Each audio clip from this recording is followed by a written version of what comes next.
So Paul is the president of the Canadian Centre for Economic Analysis. It's a research and data technology firm. Paul is a 30-year veteran in the implementation and operation of risk management systems and socioeconomic simulation platforms. He's held executive-level positions at the ANZ Bank for Canadians, Algorithmics, Cmhc, and the Industrial Bank of Japan. Since 2002, Paul has led the interdisciplinary team of researchers at CANCEA with a focus on micro-simulation modeling, policy analysis and evaluation, and systemic risks. He's authored over 100 papers and reports and has won several awards for his work. Please welcome Paul.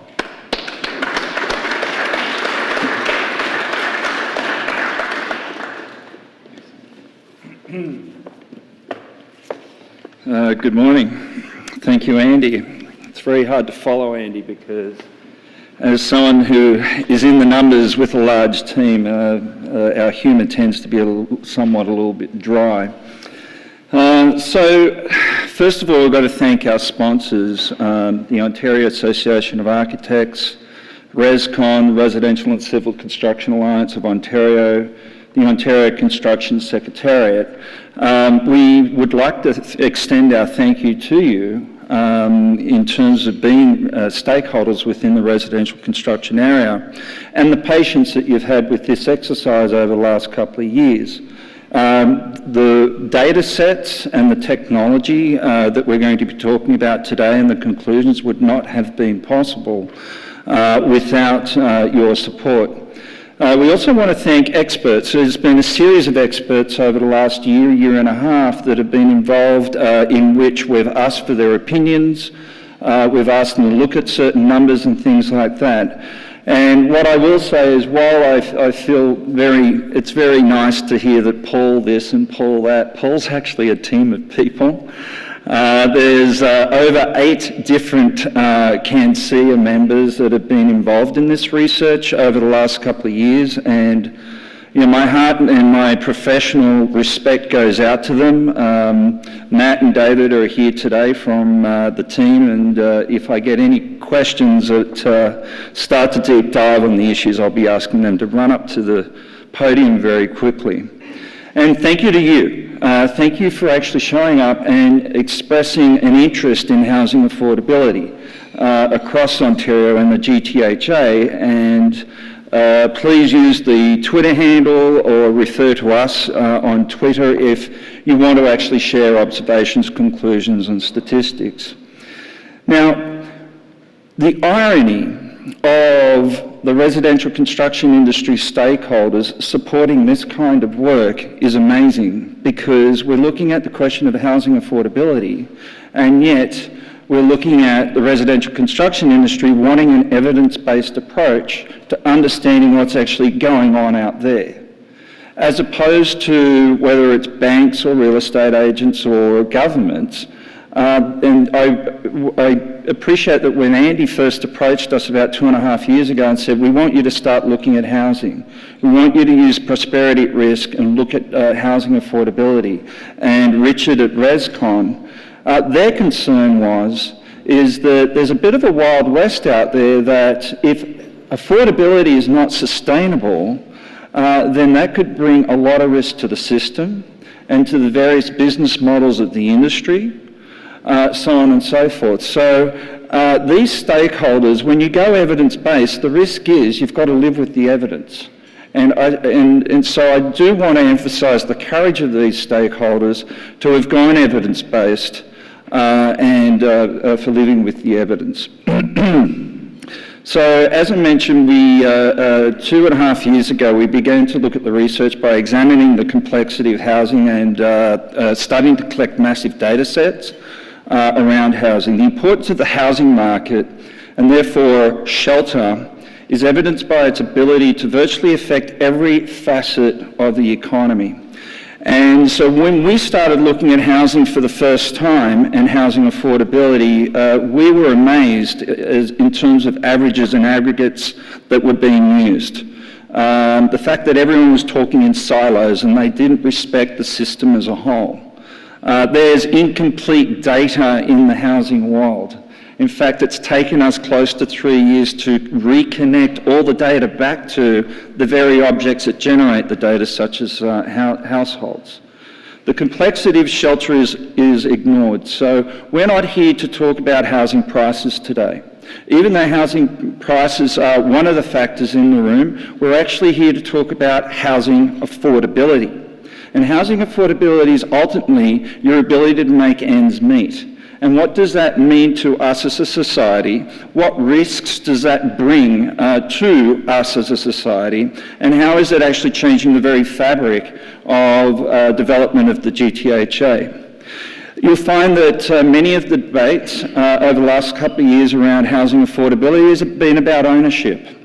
And so when we have done the numbers and we've been using virtual societal analysis, we find, and we will talk to the fact that the desire for ownership or owning an own home has actually been part of the culprit in terms of the GTHA. The GTHA is close to 70% ownership. Now, in most modern cities, that's ridiculous. Most modern cities will sit, when you have a look at Paris or Munich or Vienna, they sit at 70% or more rent, for example. But when you have a look at the commentators and the pundits within the media, they're talking very much to their book. And ownership is actually good for business. And then, of course, different stakeholders, different indices. And you'll find that every index of affordability has a latent motivation in terms of whoever's producing it. It's tied somehow back to their business interests. And the same goes for us when it comes down to our measure of affordability. Our business interest is objective, evidence-based data, and that we believe that the name of an index should actually be worthy of what it's measuring. So affordability in Canada, if you have a look at the graph here, this is the Bank of Canada Index of Affordability, and you'll see that it's currently under its 35-year average. Now, if you multiply interest rates by housing prices, you'll recover 90% of the shape of that curve. And yet, this is a good example to promote in terms of when banks and other stakeholders in the system look at affordability. They're doing two primary things. The first thing is that they're assuming averages. Right, and we all experience affordability very differently, depending upon where you are, the kind of work that you have, the kind of expenses you have in the household structure. It's really an investment index. So despite the Bank of Canada calling this a housing affordability index, it's really an investment index. And throughout the course of this work, we were documenting who was saying what.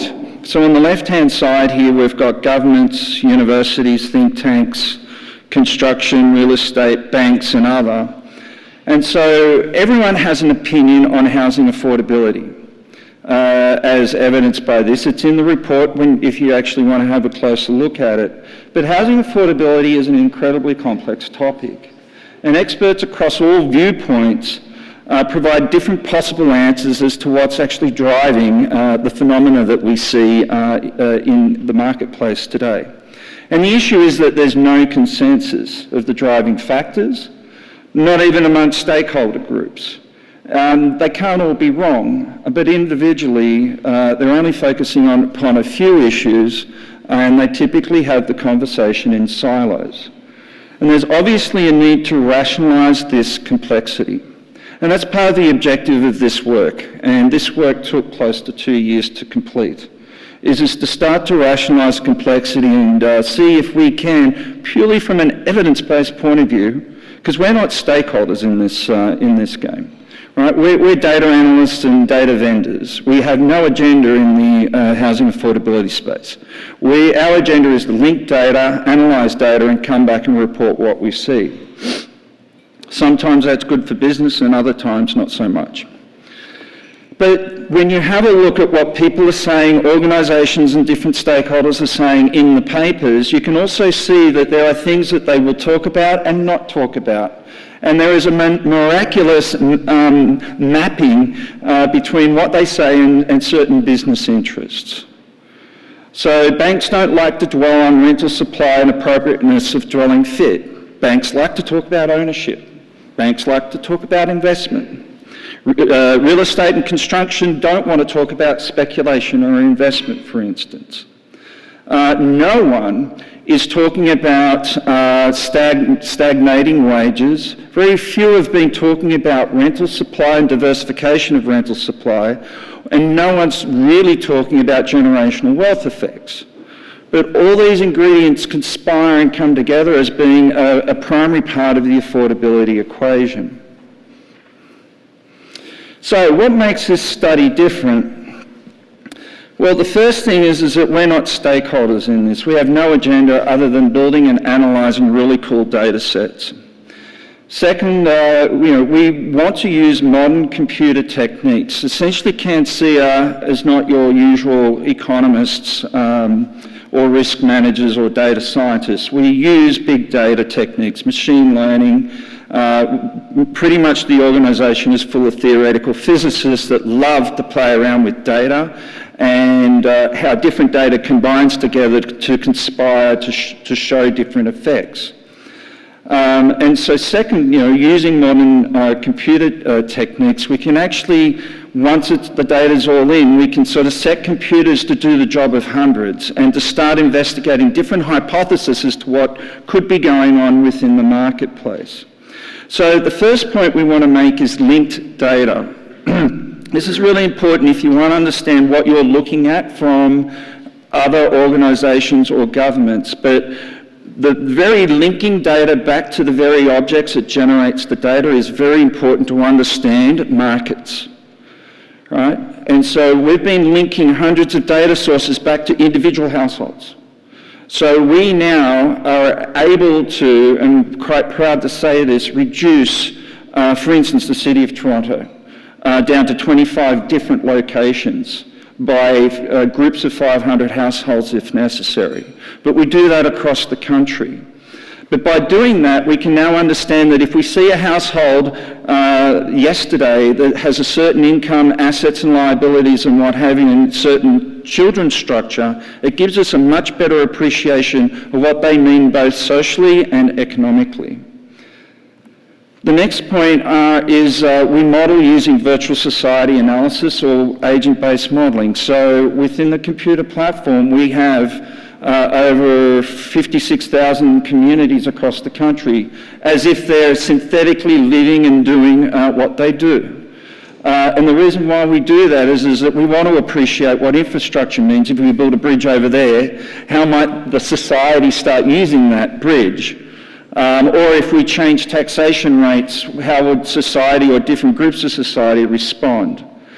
And the point being is it allows us to look at many factors within the computer systems, which provides us with better insights. Really what this slide's all about, it's a 21st century response to trying to understand one of the most biggest challenges that we have is housing affordability, for instance.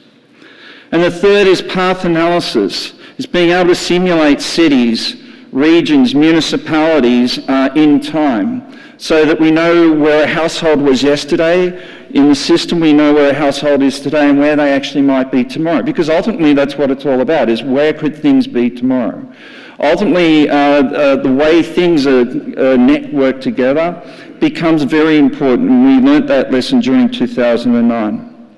So let's get into what does affordability mean. And this is a very important question that is not often asked. So I want to emphasise with you today that we view affordability as a consumption or a use concept. A house needs to be used. Just the same way as we need to eat, we need to drink, right? We need to be housed. And so while we like to think of our houses as something that you own, when we speak about affordability, it should be about making ends meet. And we are primarily concentrating on the consumption side or the use side of housing. And when you look at the way we consume things, we need to consume certain things and then we want to consume other things. So the dissection between investment and consumption is very important. Now, in the debate around housing affordability, the use side of housing is typically ignored, and it's really the investment side of housing within society generally is the one that is promoted. But again, you look at the source of the messaging and who's doing the promotion, it's typically a lot of business interests. And part of the problem is economics and finance does not deal very well with needs.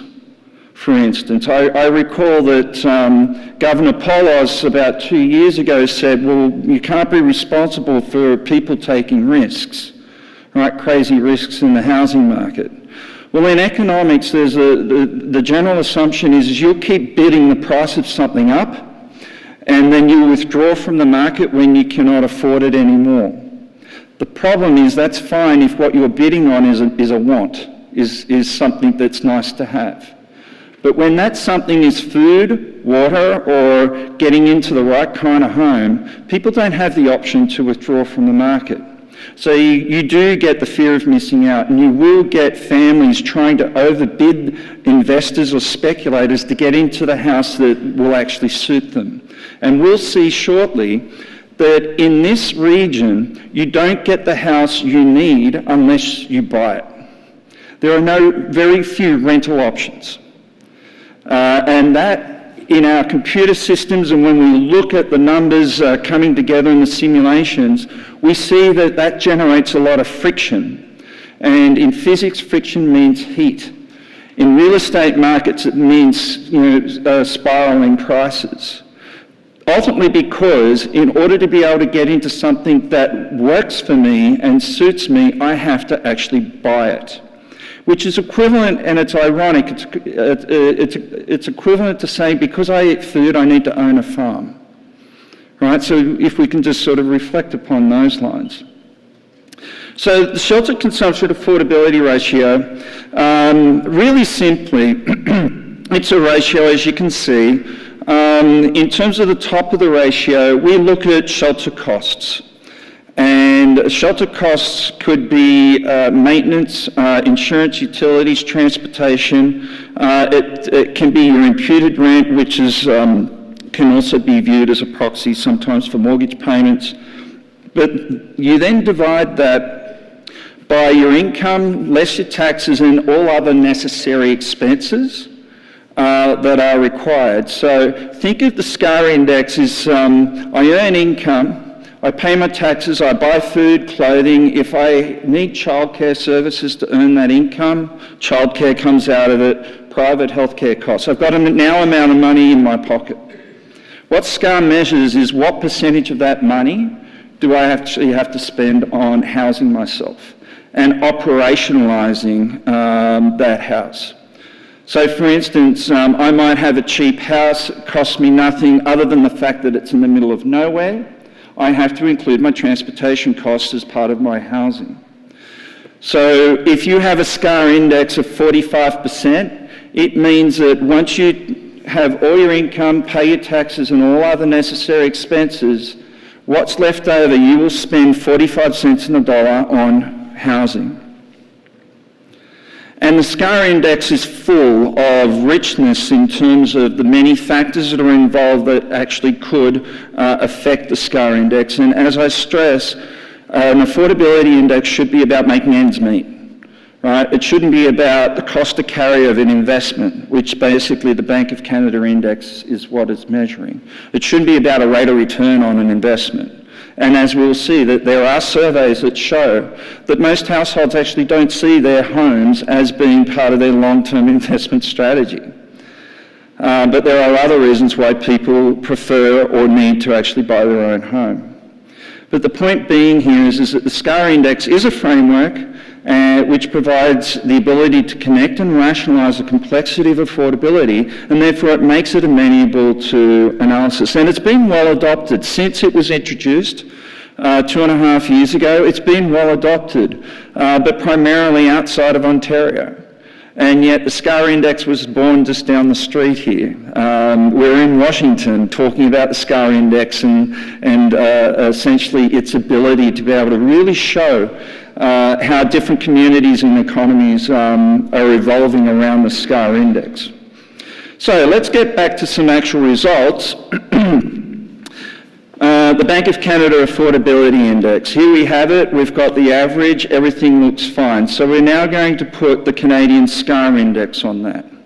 So as you can see here, the SCAR index, the median SCAR index for Canada is 45 cents, or 45%. Right? So that means that 45% of all your money that's left over after all your needs and everything else, and you had to pay credit card payments, it's all part of the calculation. The median, or the most frequent SCAR index in Canada, is 45%. So some observations. You can notice that the SCAR index is actually not about housing prices. Right? It doesn't co-vary or fluctuate with housing prices. The Bank of Canada index does. In fact, the SCAR index and the Bank of Canada index are negatively correlated. What that means is that when the Bank of Canada index goes down, right, on the average, the SCAR index goes up. Right? So what we choose to measure affordability is going to govern the kinds of policies or the way we think about affordability. According to the Bank of Canada, there is not necessarily a problem here, but they're looking at other metrics that they are becoming more concerned with.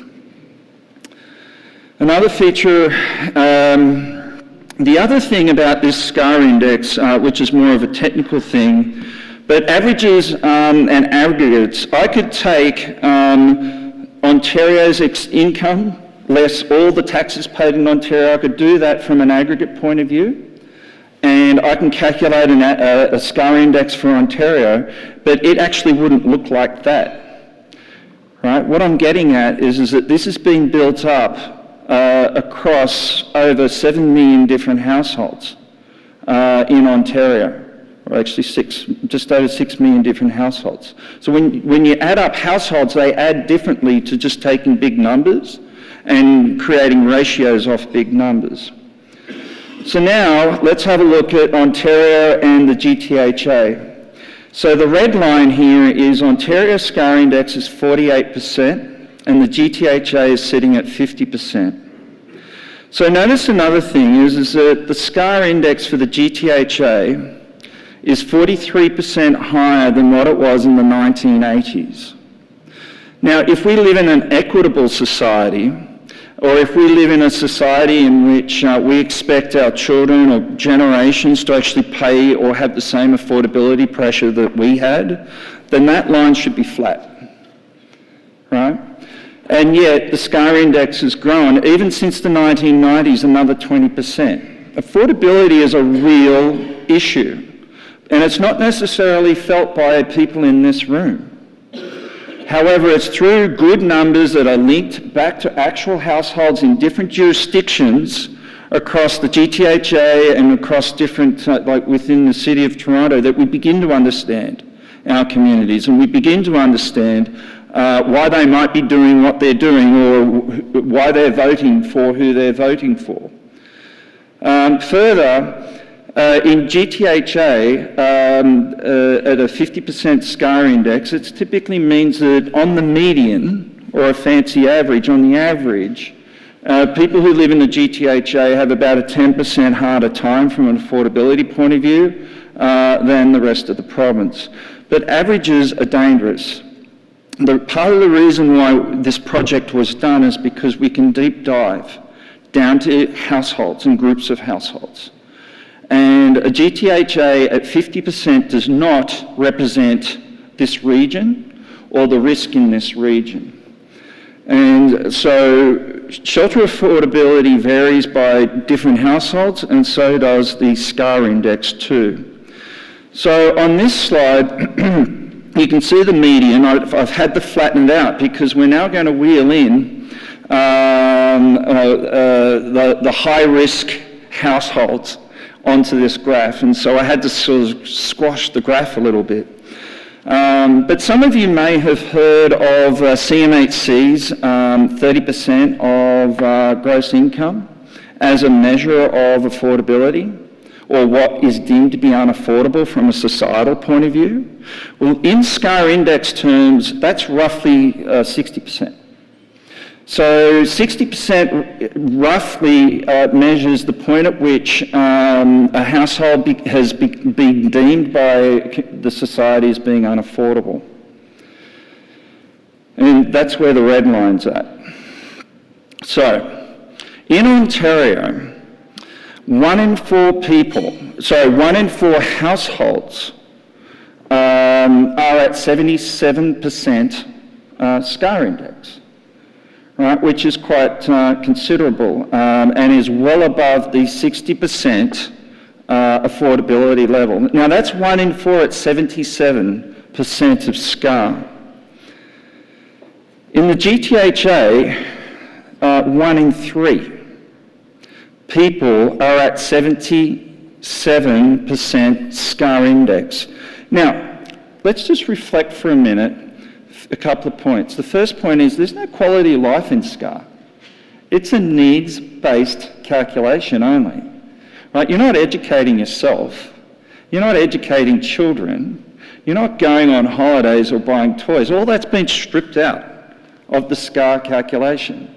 Now, you've got 1 in 4 Ontarians sitting around 37% SCAR, which is on the bottom. And yet, if we make policy according to the median, we're assuming that everyone is in an affordable range and is sitting at 50% SCAR.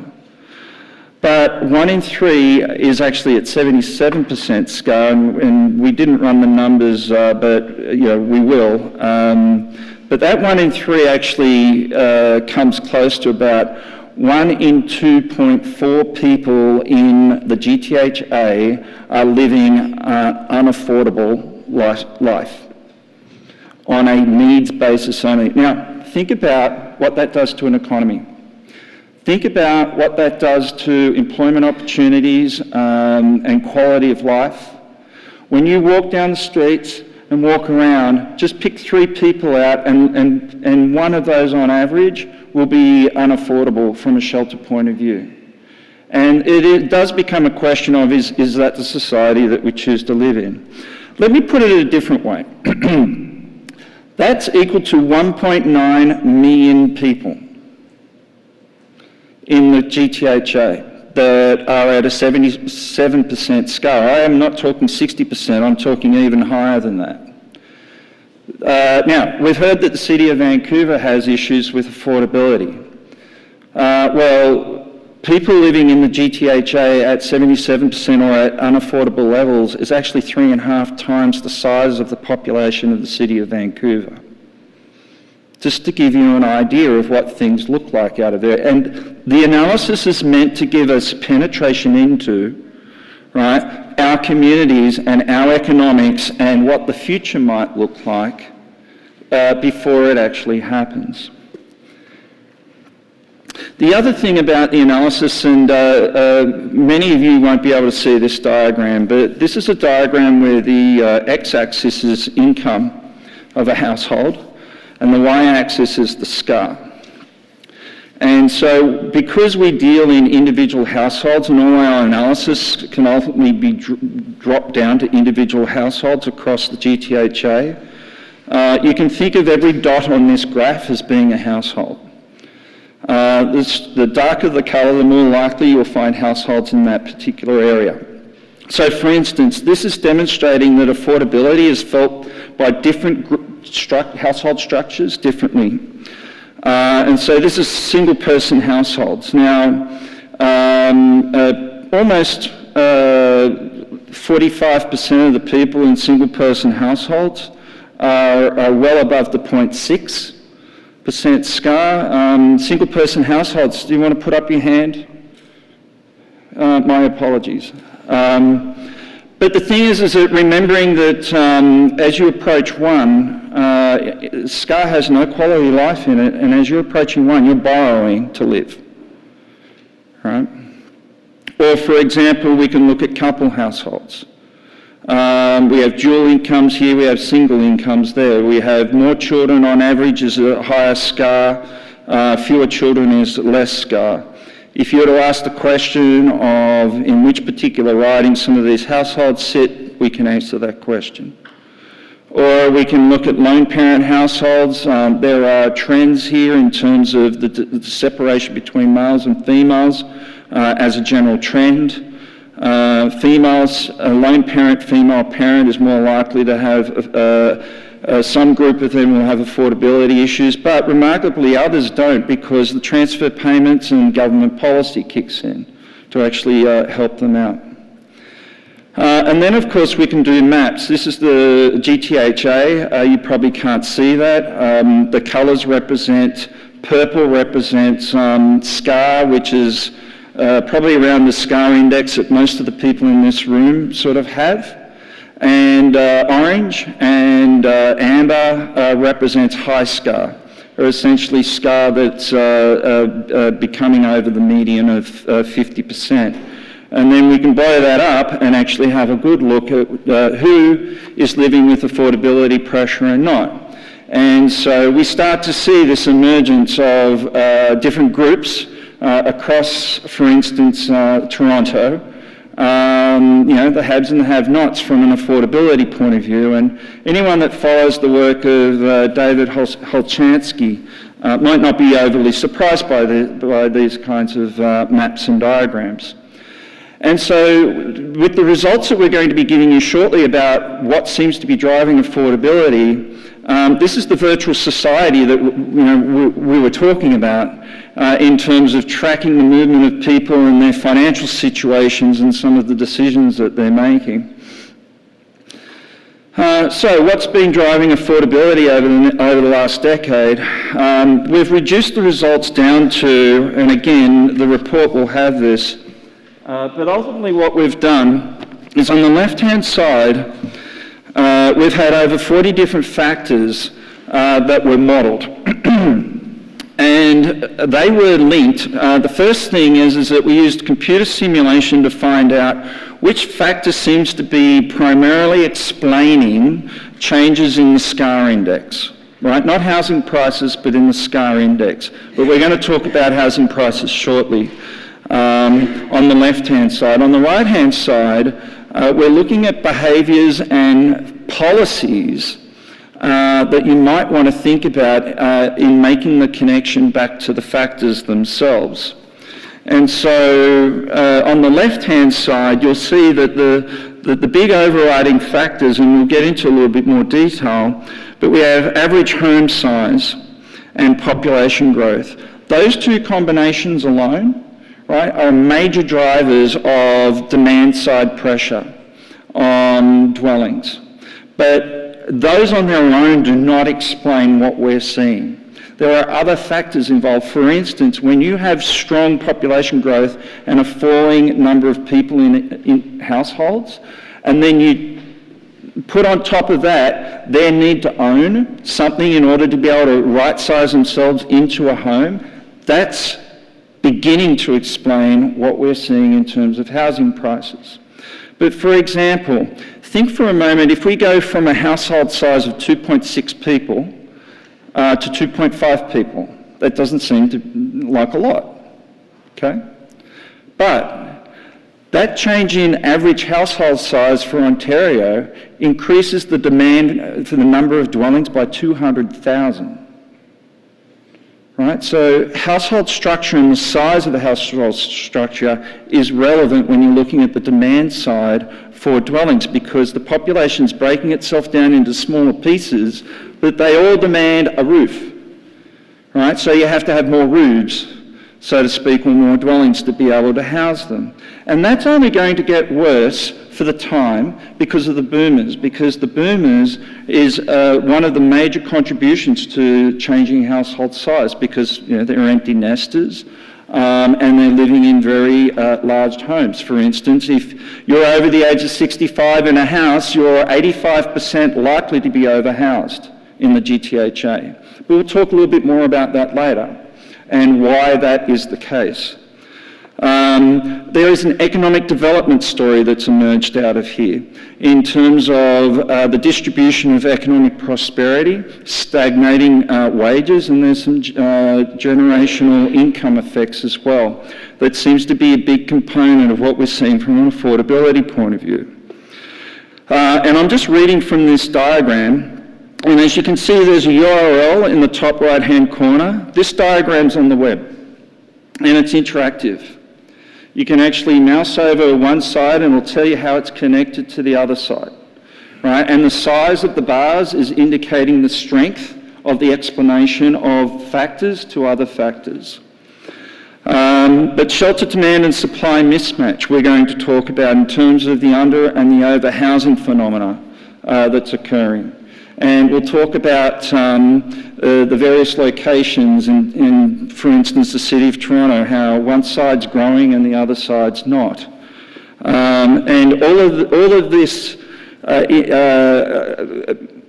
this is creating imbalances within the system that generates frictions, which ultimately we're seeing as very much pent-up demand around certain kinds of housing. And then, of course, we'll talk about ownership and rental. And I'm going through the factors on the right-hand side here. And as you can see, some of the factors, for instance, these are all factors that are contributing to the affordability issue, but less so. So, for instance, we didn't find development charges as a large factor in the housing affordability conversation, because housing is pretty much being driven by secondary markets at the moment. Now, that could change in the future. Construction costs could become very relevant once you start to see a turn in the market price for certain product. We didn't find electricity actually being a huge factor in the median, because electricity prices, while they're going up, we also found that households were consuming less electricity. So in terms of balancing their checkbooks, it wasn't as big an effect than what we actually thought that there were. But on the website, you'll be able to go through this, and for instance, this is showing us the link between housing suitability and essentially what factors were actually driving the policy issue of housing suitability. And again, it's very much related to the economic development issue, population growth, and household structure.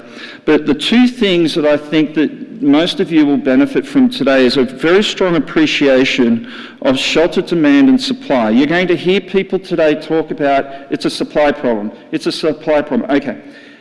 From an economics point of view and from an equation point of view, you cannot just talk supply, because it's like one hand clapping. Without demand, supply has no context. Without supply, demand has no context. And this is very much a demand and supply problem, right? And this is not about necessarily increasing the volume of what we're currently building. This is about changing what we build and starting to look at the productivity of land being used. This is where it actually starts to land. Right, we can talk about the Yellow Belt and what's actually going on in the City of Toronto, but we can also talk about what's going on in Peel or Mississauga or at East, because there is an undercurrent of the same thing occurring. Right, in communities, one part of the community is rack, packet, stack, and the other part of the community is very flat. And that's actually occurring many times across the region. But as you can see here, I'm flicking through, and go to the website because the connections are essentially made. But remember that this is just an evidence-based analysis process. We're not asking you to believe any of this. Basically, because of the big data, evidence-based, multivariable analysis that's gone through this, our suspicion is these conclusions will endure the chatter, right? We're not asking you to buy into this or believe into this, but if you actually want to see work has been performed using modern technology and linked data to get a sense of what the forces are at work, then this is it. And we'll see in a couple of years' time if this is something that has endured the test of time. And as I go around here, so number of units required. So we will talk about the missing middle shortly, and I need to sort of time check. Dave, can you bring up my cell phone, please? Because I can talk all day on this stuff. So disposable income. One of the things that is not talked about, thank you, by any of the policymakers, with the exception of CMHC, is stagnating income. So when you have a look at 2009 and you look at the recovery of employment base since 2009, it was pretty much for the benefit of people over the age of 45.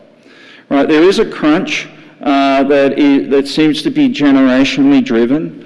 But for the most part, what happened and occurred after 2009 benefited people around the age of 45 and up. And so disposable income is a key issue.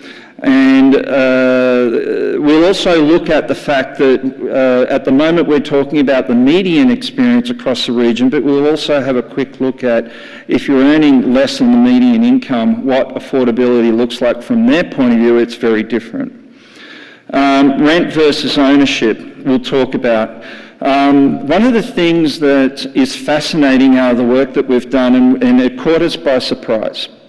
So you heard Andy talk about when we were invited to look at infrastructure in 2009. And we started to look at infrastructure, and because we have a different way of looking at things, we thought, well, hang on, let's mix this up a bit. Let's model infrastructure for what it is. It's not that you're building something, it's what you build that becomes important.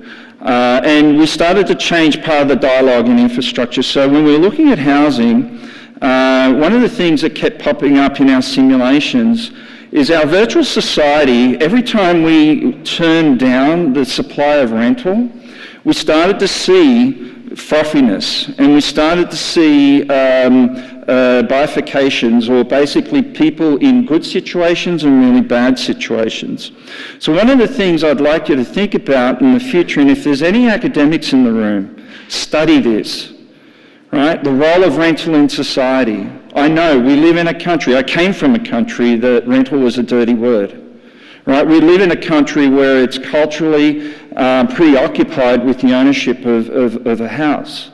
But the problem is that the levels of ownership that we've reached, while many are slapping each other on the back, and many businesses are centric around, you need to buy your own home, own your own home sooner, it seems that that pendulum has swung too far towards ownership, because as we will see shortly, in order to be able to get a house that works for you, suits you, you have to own it, right? And there are forces around within the system that are very good at making sure that they can manipulate or take advantage of that pent-up demand, right?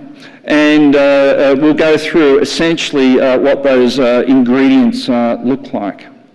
But the thing is that from a policy and planning point of view, well-diversified rental supply has not been part of anyone's agenda. It collapsed in the 1990s with rental control. Condos are the new rental. A third of condos are pretty much rented now.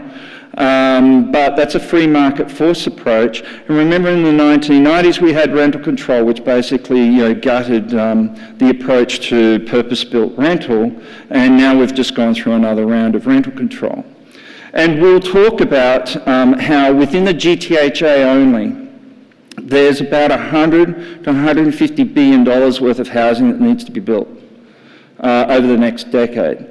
Now, if we would approach what we consider to be more optimal levels of rental and start to align more towards North American rental levels, right, that $100 to $150 billion worth of housing stock would have to all be purpose-built rental, just to give you an idea.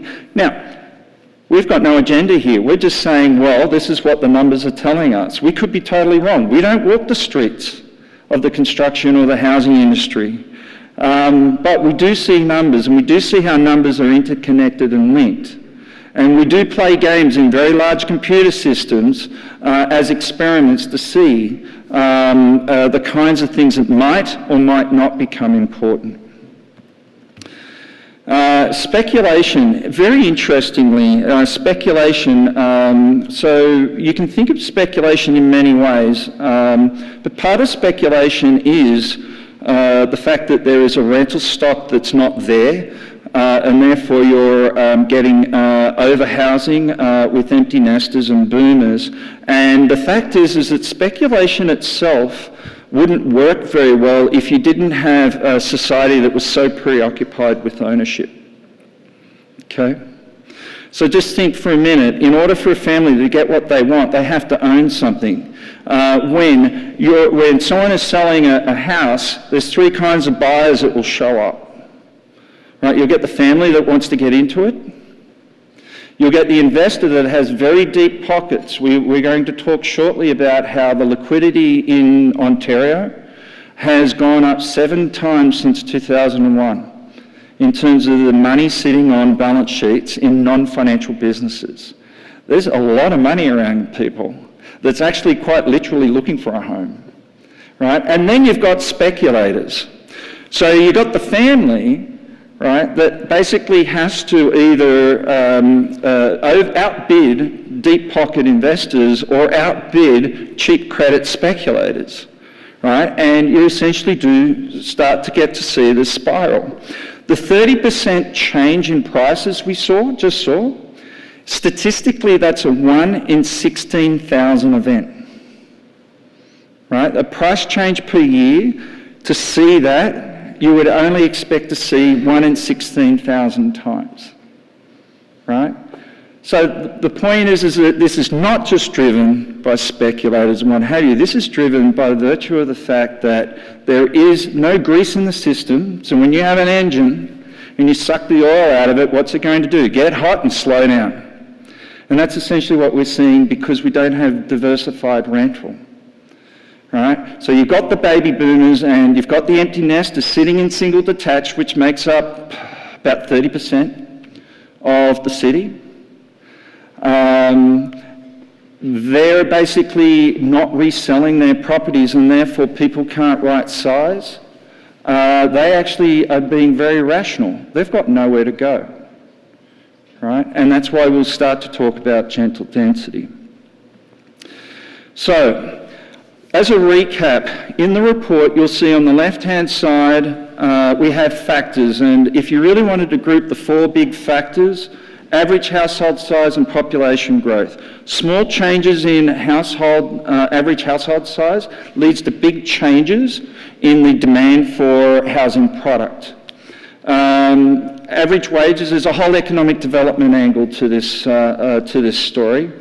And then there's shelter demand and supply mismatch. So we can talk about the under and over housing, the gap between ownership and rental prices. So part of the thing is rental prices haven't caught up anywhere near to price, right? It's starting to edge a little bit, but you look at the yields on rental properties actually been going down quite a lot. But that might be one of the reasons why the government decided to put rental controls in, because over the next 2 years, you'd expect to see rents start to follow some of the price changes that we've seen. The only problem is, and a Swiss economist said this, rental controls is the second worst thing you can do to a city. And this guy was a socialist. The first thing he said is the worst thing you can do to a city was carpet bombing. Carpet bombing. So the joke is rental controls kill cities because they basically stop the desire for private capital to invest in the production of rental or to upkeep rental premises because you're pricing rental at below market prices. The idea is you start supplying rental, right? And you make rental desirable. Architecturally palatable. You look at the models in Vienna, rental is cool. Okay. So in terms of where do we show up in terms of the debates that have been occurring, the results actually show up like this. And I won't belabor the point here because we've got some really interesting statistics coming up. And the other thing is within the report, take note that these kinds of diagrams, none of you can probably read this, but the 40 factors or 40 plus factors on the left-hand side are listed in order of priority or their contribution to the affordability SCAR index. In the middle is the sensitivity of SCAR to a change to that particular factor. And on the right-hand side is actually what happened over the last 10 years. So when you multiply these things out, you actually start to get a breakdown of how affordability has been changing in time. And so, for instance, construction industry as a whole has been doing well. Now, I can appreciate the construction industry with all of its various players. There's a lot that will be hurting, and there's a lot that are totally set up for what's actually happening. When you look at the net effect of what's happening in the construction industry, so for instance, you see that right-hand side, the big bar, that's construction profit. But affordability is not very related to how much money's being made in the construction industry, right? So it has a very little effect. But what we can see here, and this is in median households, one of the biggest deteriorations in affordability is by virtue of low income and high credit debt, paying back credit debt, that really got swollen in the 2009, 10, 11. But have a look at that, and then we now have a look at below median income. So this is a different household now. And we've gone through the sensitivities and the exposures of affordability for a median income household. And one of the biggest issues for a median income household is the cost of food, right? Electricity starts to emerge. And I can't read anything else there, but it's in the report. Have a look at it, and you begin to appreciate that affordability is experienced by different households for different reasons at different times.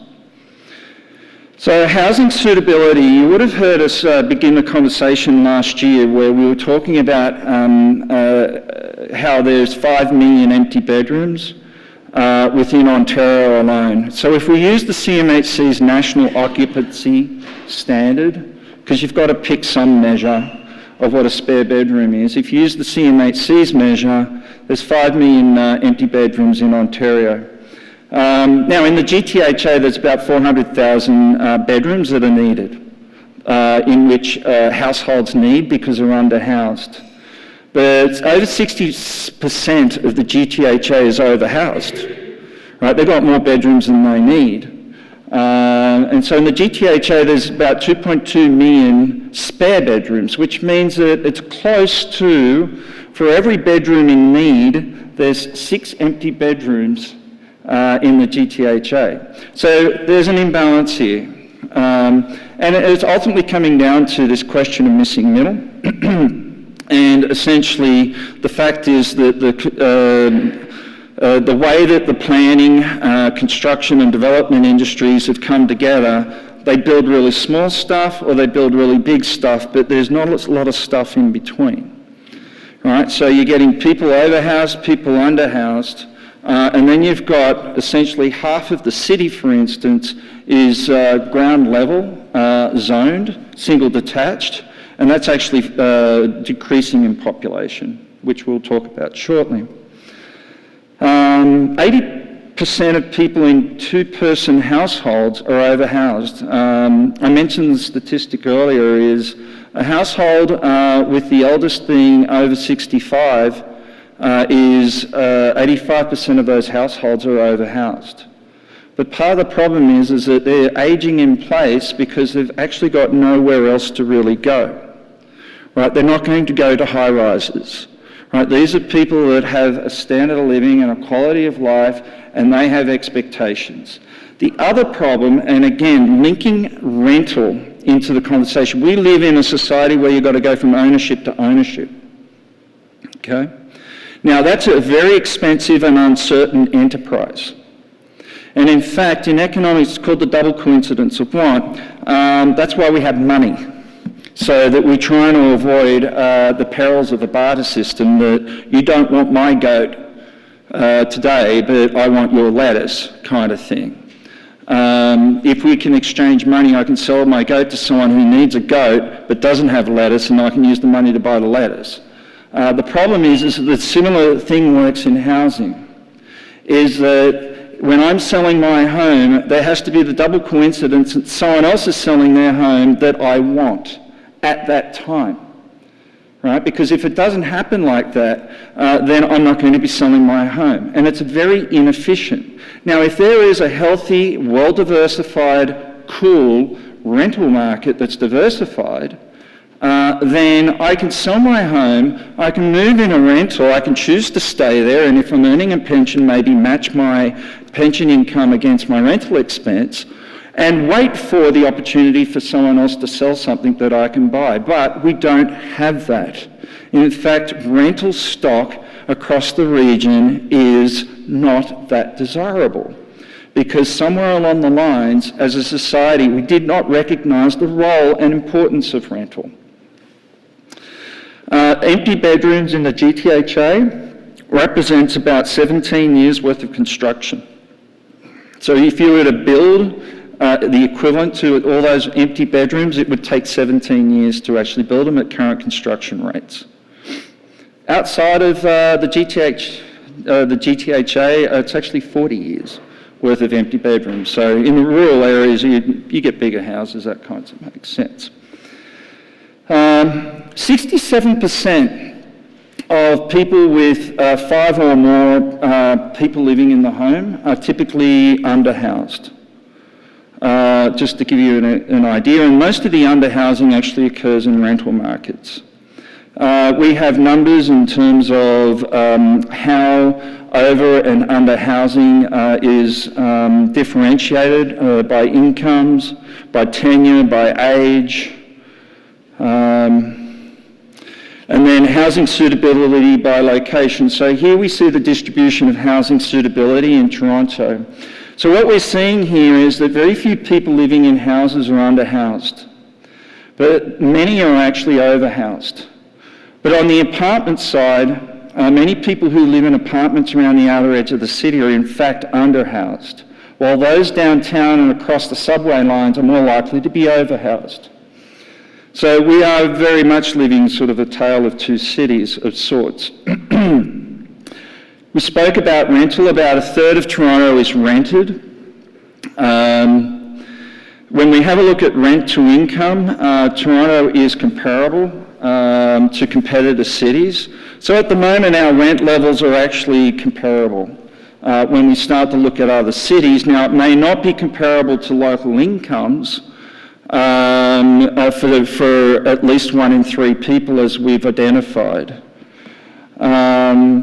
And the rent-to-price ratio in Toronto is lower than every other major North American city. So the point being is that with global factors involved, Toronto does look cheap to outsiders. So for instance, my hometown, Sydney, Australia, GTHA thinks it's got a problem. Have a look at the land of smashed avocado on toast. Right? It is much greater in Sydney. Now, Sydney has differences compared to Canada, one of which is called negative gearing. But one of the questions is, was home ownership chosen or forced? So when you have a look at the amount of rental produced per capita, it's been reducing at a very steady rate.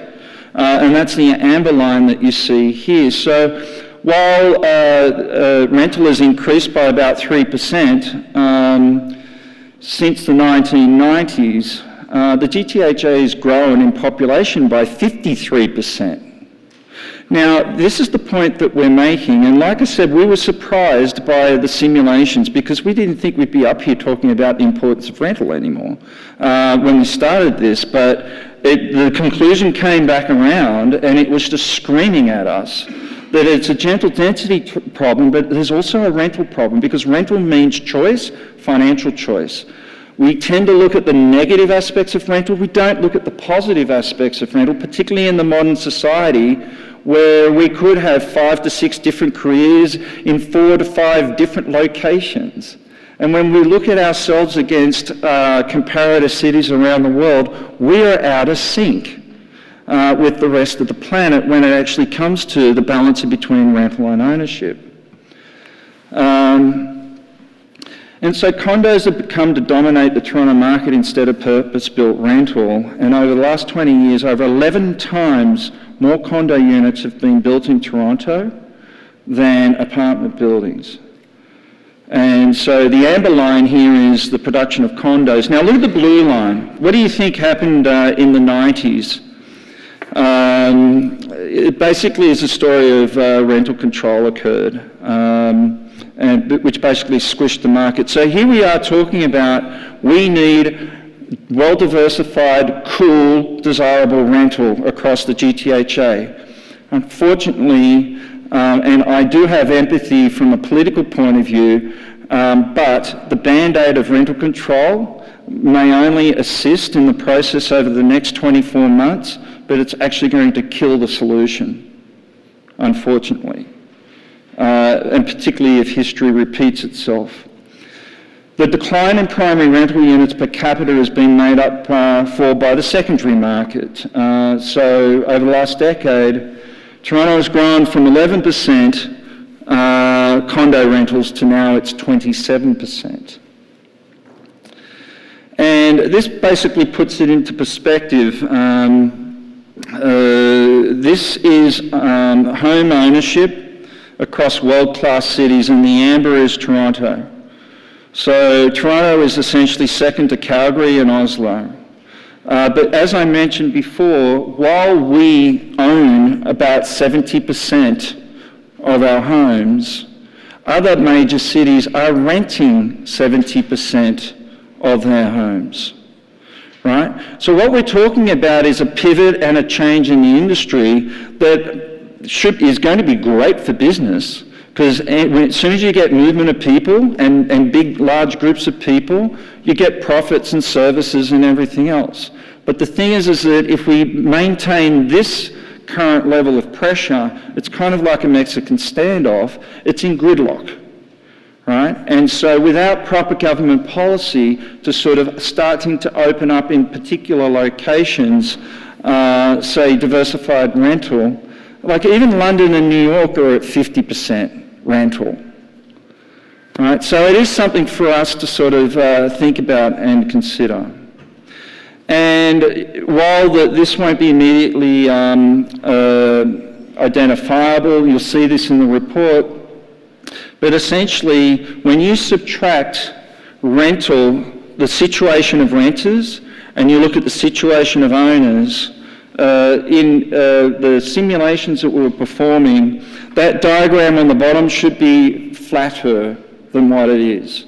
And that's ultimately what was telling us that the system has a problem, that there is a mismatch in terms of what people want to be doing and what they actually have to do within the current environment. So, as soon as a property comes up for sale that suits your needs, that's when you get the lineups.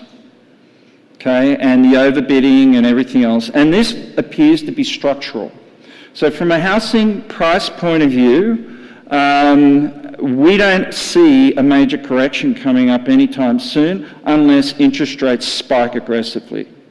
But even then, we see that the investors have had deep pockets and may be able to weather this, but it's going to come at the cost of about 1/3 of society, right? As we mentioned, this 18% increase of the average home price index is a 1 in 16,000 event, statistically. And we find that the ARIA results are quite interesting in that top 3 reasons why you would buy. Long-term investment in your home is not considered to be 30% of people only see that as being a long-term investment. So 70% of people don't see their home as being part of their long-term investment strategy. That's starting to change a little bit though, because once you have people have high price expectation changes, that changes. But 80% of people still believe that owning their own home is important. The reason is it's not fulfilling an investment objective, it's fulfilling a right-sizing and security objective, right? And so we need to rethink that from a policy point of view as well. Speculation There is evidence of speculation. When we were doing our simulations, speculation, because the data is not very good, we identify speculation essentially by the price change does not seem to reflect the underlying fundamentals. But one of the things I want to show you is we have a business prosperity index, and we produce this from the Ontario Chamber of Commerce. And this required us to get into the balance sheets of businesses across Ontario. And so we looked at banks, we looked at non-financial institutions across 25 different industries. We looked at Statistics Canada. See this blue line? This blue line represents the amount of money sitting on non-financial business balance sheets. So that could be construction companies, it could be clothing or manufacturing companies or what have you. But this is actual dollar amount. So in 2001, there was about $50 billion in spare cash sitting in the balance sheets of businesses. And we're not talking banks or insurance companies. By 2016, it's now $350 billion.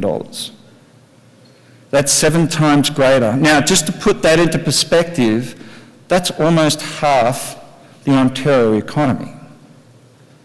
Right now, that represents a lot of money in the system, right, that's been stuck on stock markets, that's looking for a rate of return other than doing something, right? It's called economic rent in economic terms, and essentially it's about asset inflation. That money is ultimately chasing asset inflation, and it's affecting the housing markets. Now, it's not speculation by definition, it's investment. Right? But remembering that when someone's selling their home, you get 3 kinds of buyers show up. The family that actually wants access to the house are not necessarily going to get the house. But then we then overlay our SCAR index on top of that, and there are some similarities between how affordability is changing within the GTHA and about how much liquidity is sitting in the business sector. Okay, it's an interesting observation. We're not claiming cause and effect yet, but they are related somehow. Appropriateness and productivity. Matt can actually talk to this in detail later on. This was a bit of an education for me, but the productivity angle wasn't. A lot of the debates either talk about land supply or what have you. Really, it's about productivity. For instance, if you were to release land to the current production process, you would actually increase the cost of housing to society as a whole, because you're building a lot of really small stuff and you're building a lot of really big stuff. If you were building more gentle density, duplexes, townhomes and things of that nature, you would have actually a lowering the cost of housing to society. But here's a picture I'm sure of you that you are all familiar with. But we're putting a different spin on this. The spin on this is productivity, and we call it the missing middle because you've got on the left-hand side of this diagram, you've got the small stuff, the big stuff being single detached and the really, really small stuff. But in economics, the notion of productivity is that you've got to turn land into an output. And the topic of the output is shelter.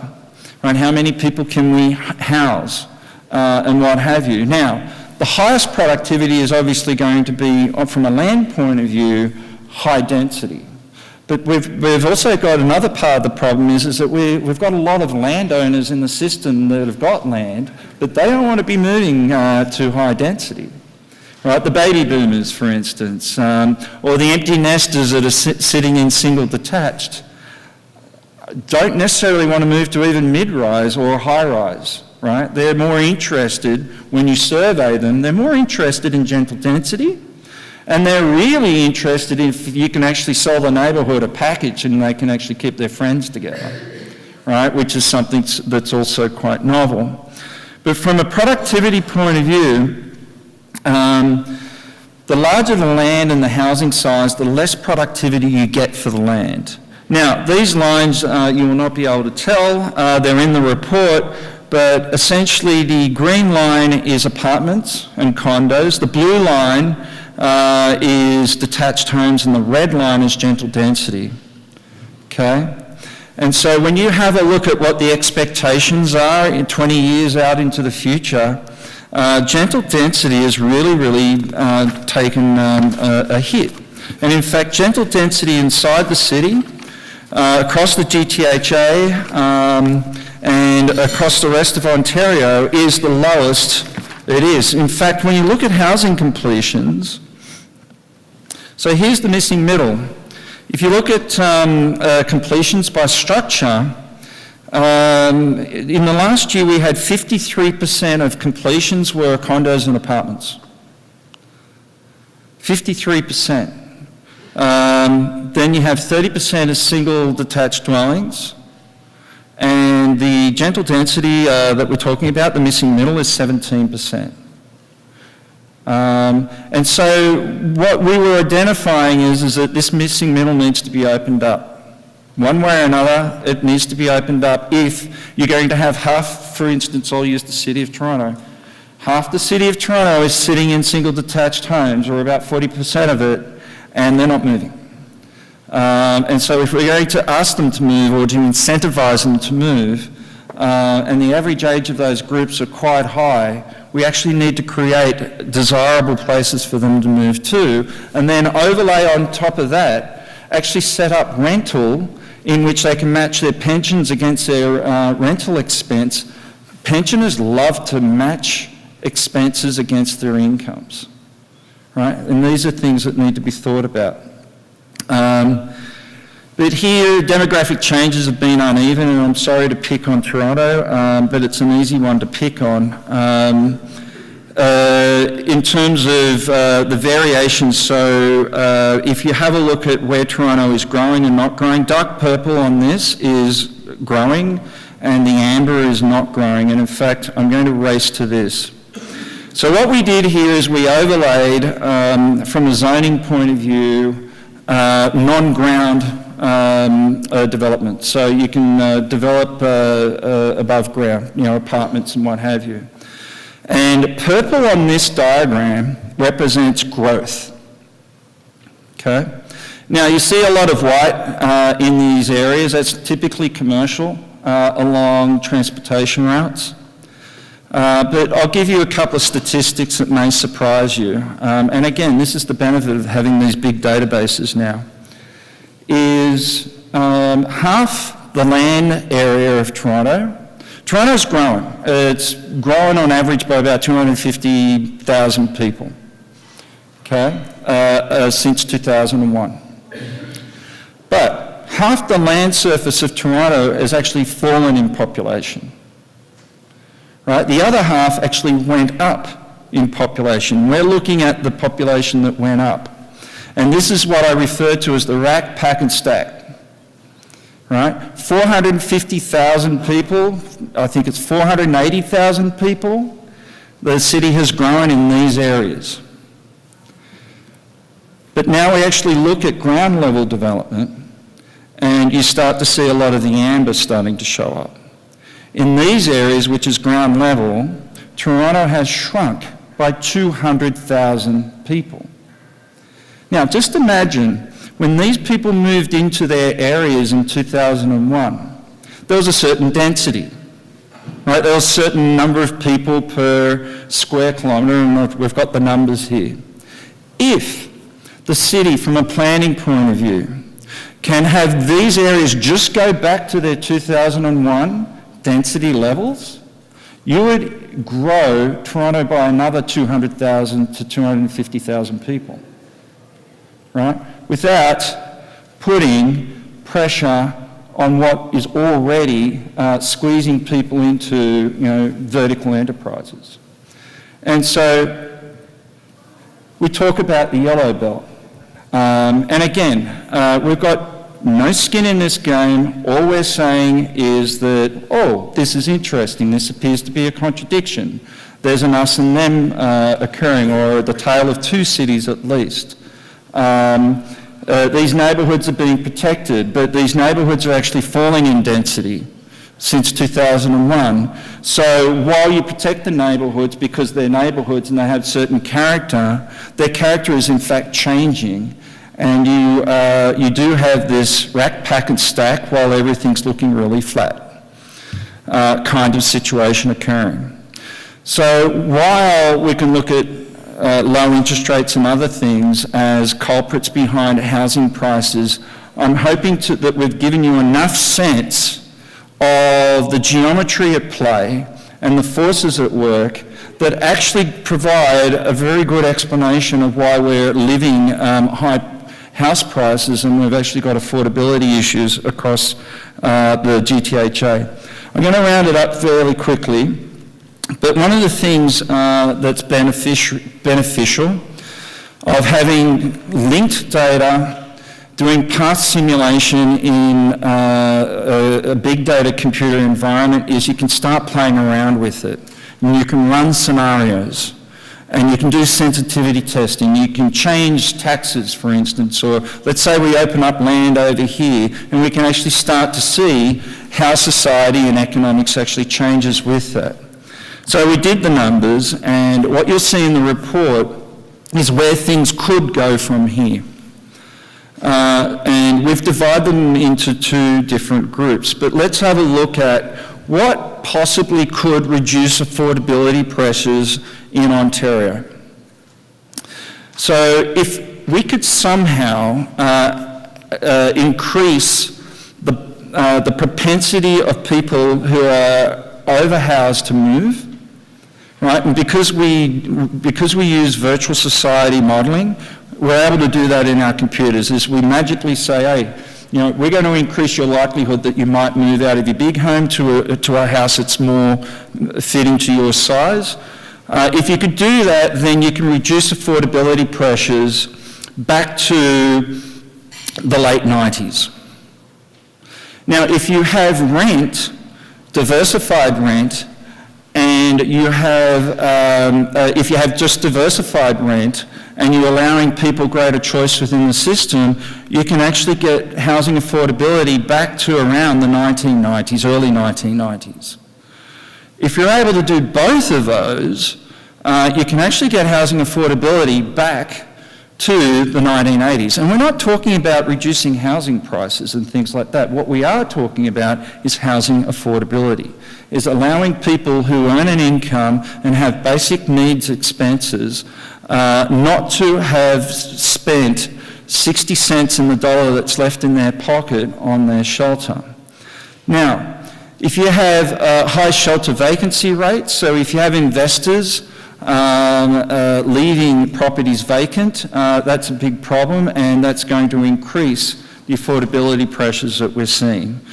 But on the bottom, we're looking at amber, which is typically factors that we don't have as much control over, but from an economic development point of view, if we were to somehow able to increase real wages by 0.5% for the next 10 years on average, then affordability improves significantly. In fact, it's the best scenario that we see across society. So if only people had more money.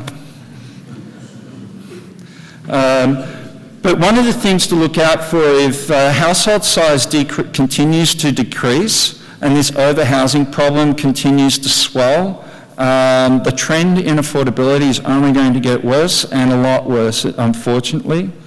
And with high price growth expectations, changing house prices does a real number on human psychology.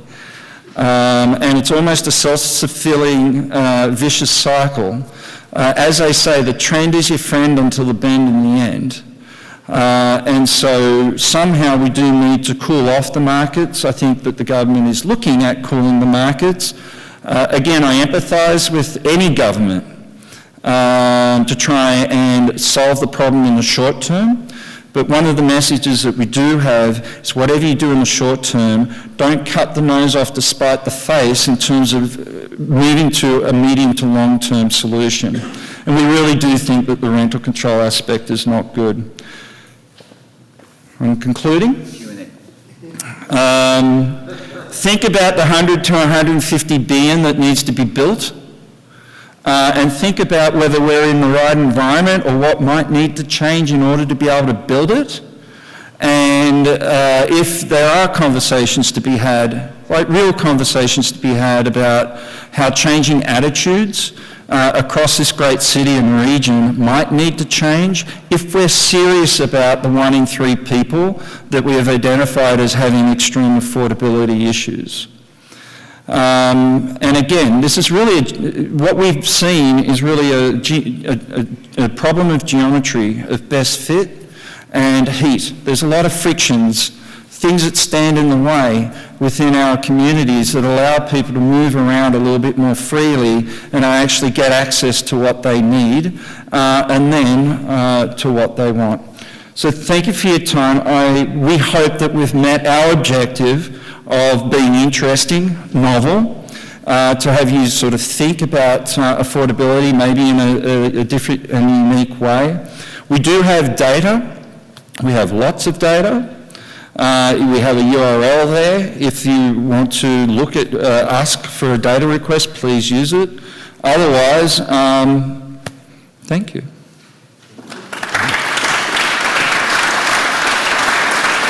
Thank you, Paul. Really appreciated your deep dive data analysis, and I think it'll be very helpful to decision makers and policymakers in the future once they delve into the issues. We do have about 10 to 15 minutes for questions, but I'll just ask one to start it off. It occurred to me while I was listening to your talk that Paul Bedford, the former chief planner, did have an intention with Toronto's official plan to increase the so-called missing middle, gentle density along avenues.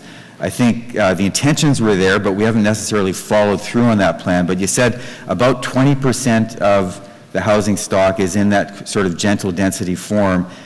Has your analysis shown the 45-20 and the 35, what the maybe better mix would be in terms of that, getting 20 up to a third or some number over time? Is that something you could talk about, or your colleagues?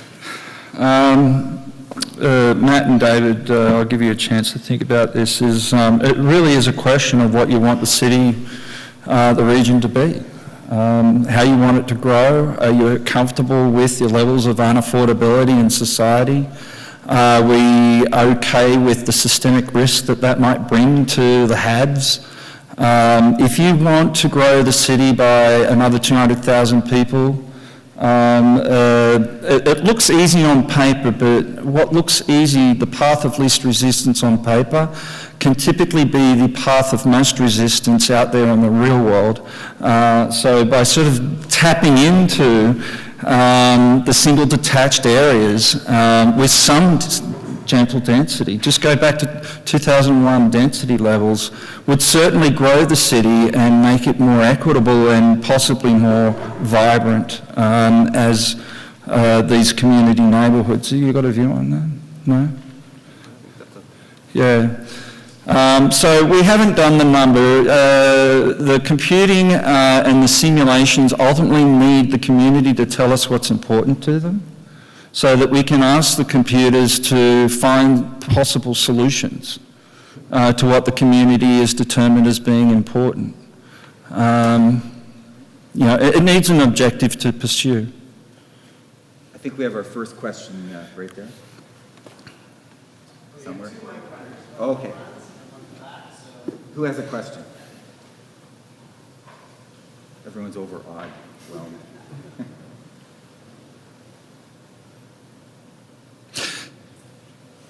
Mayor Lehman from Barrie.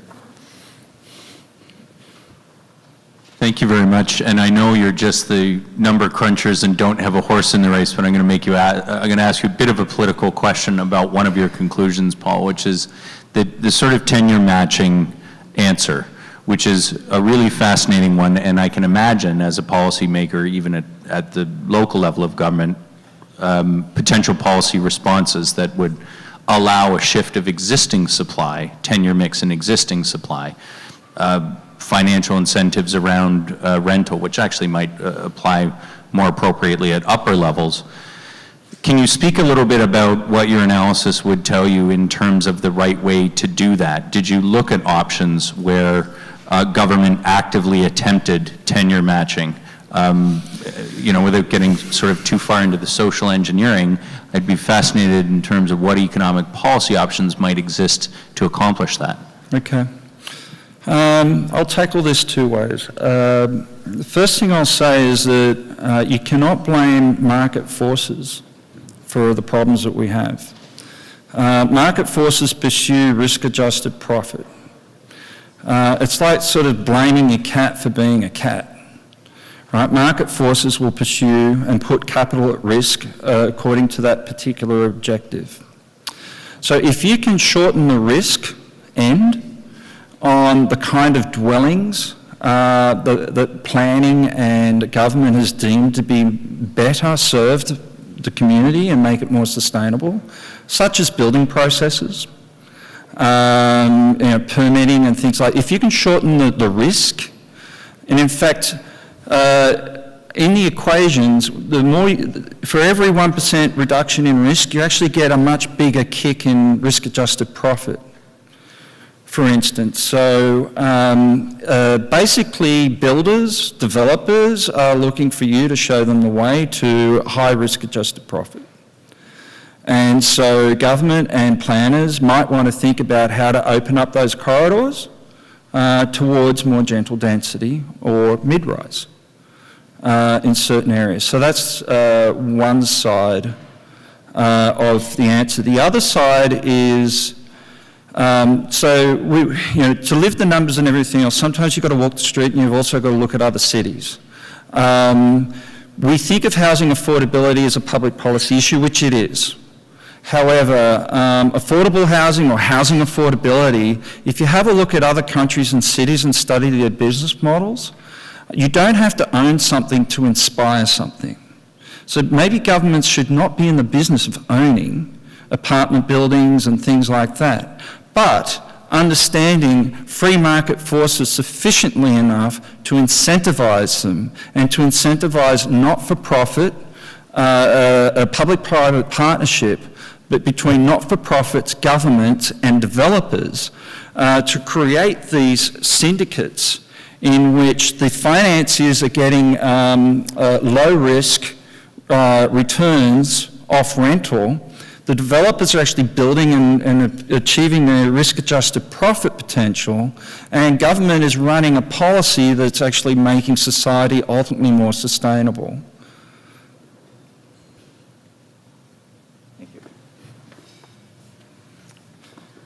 Hi, I'm also really interested in this yellow belt that you talked about and gentle density. And I was just wondering if your model would allow, could you study to see what the implication of, for example, minimal built impact secondary suites or laneway suites, so in all of these residential areas, if each one of those detached houses could have 1 or 2 secondary suites, you could all of a sudden increase affordability without having to build towers or even mid-rise on the avenues. Could your model actually tell us what the implications of that would be? Yeah, so the model is built to run these scenarios.